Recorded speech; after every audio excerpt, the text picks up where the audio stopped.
Yo, what's good? It's Mastermind MMA, and I put a quick video up a couple days ago about Anthony Rumble Johnson, and I was just questioning like why the dental work. I heard you were training for this fight in case something happened, especially when the rumors were going around about DC. After an article came out that they were saying DC was limping around the wrestling tournament and shit like that. I read another article saying Rumble Johnson's in training camp, waiting, ready for anything.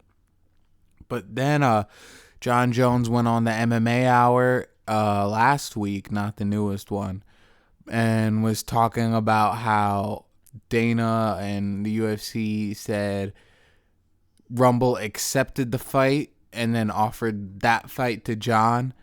Jon said, "Let me talk to my team." And then the next day, he was like, all right, let's do this.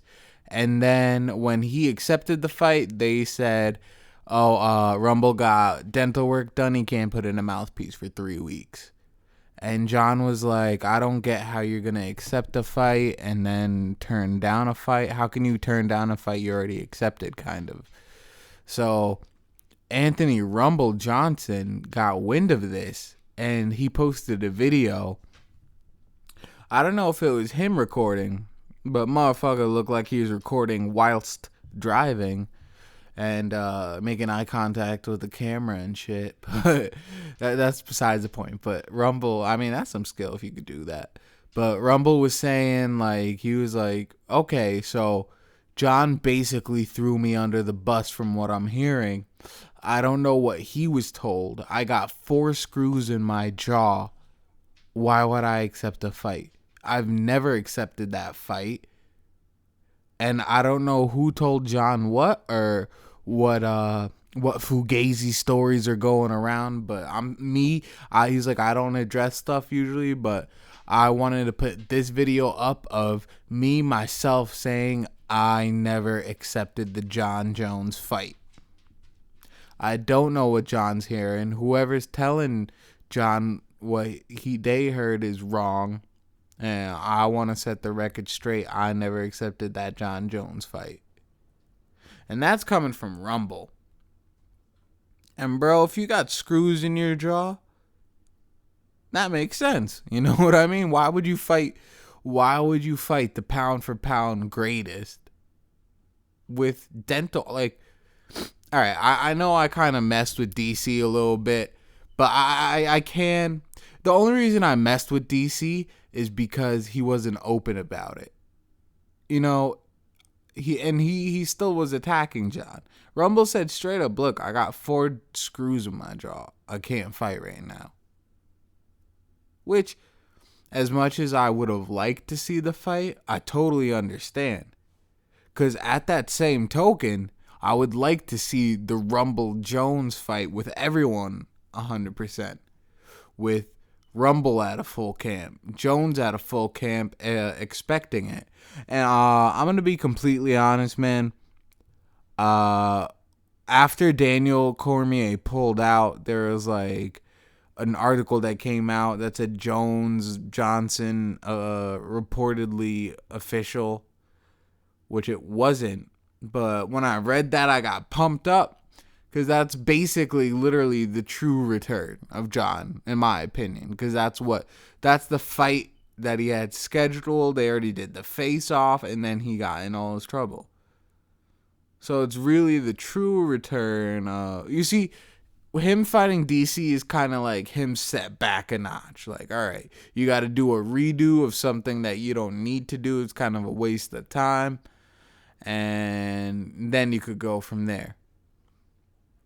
But man, when I saw that it was reportedly official, and I was happy to see that fight, but then I got worried because I was like, if anybody has a chance, it's Anthony Rumble Johnson. And the only reason I'm saying that is because he hits really hard.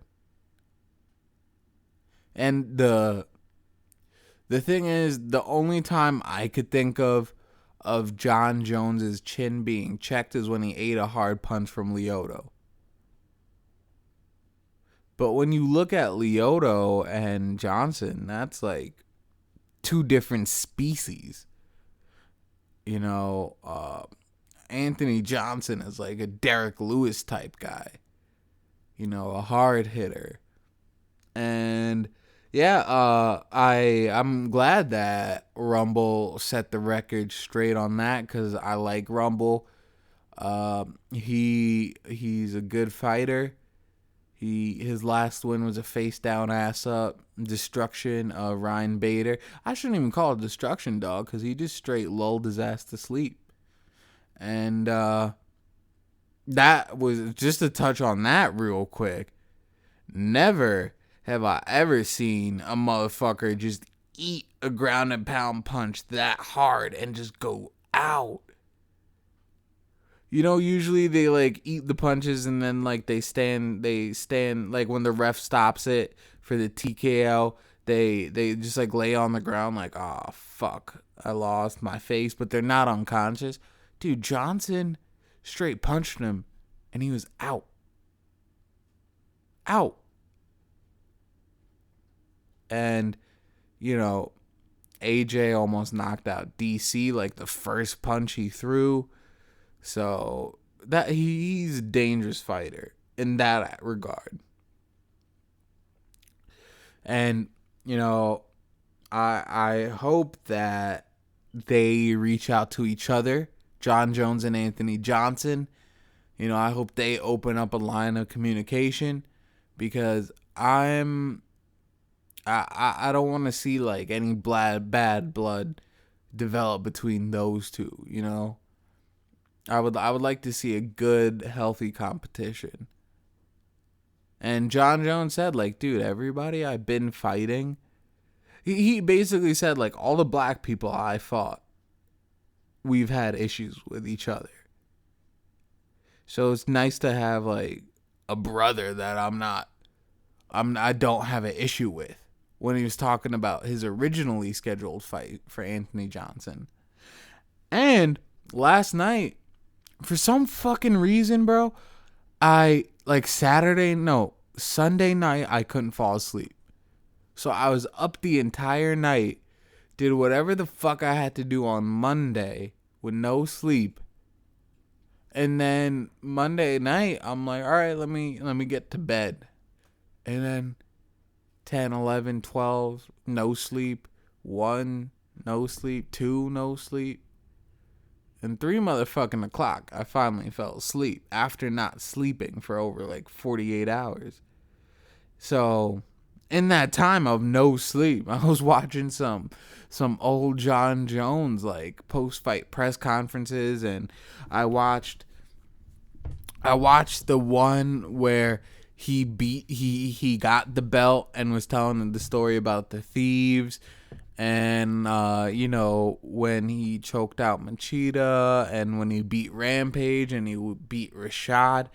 And when he beat Rashad, I actually saw the kind of counterpunch video they had at that time. It's called something else, I can't remember. It's basically counterpunch, though. It's them in a room with John Anik in front of them.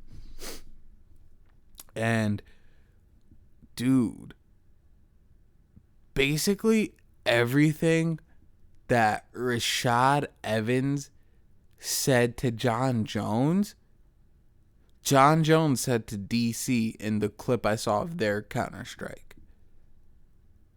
Which is pretty crazy.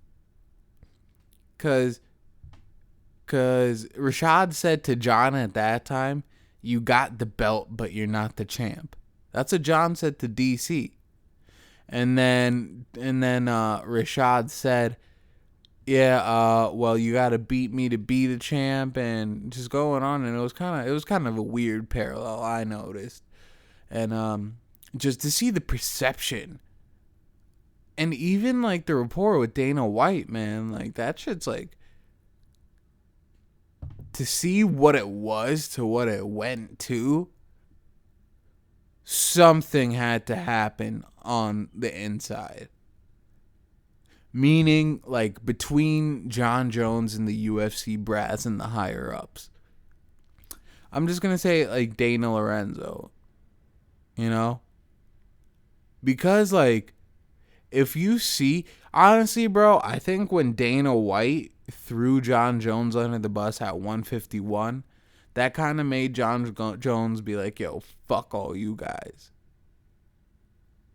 Because, dude, when he won the belt from Shogun, him and Dana look like buddies. Dana is like so nice and speaking so highly of him. And he, John's like, oh, randomly, hey Dana, you're the only person that could pull off black on black in this suit.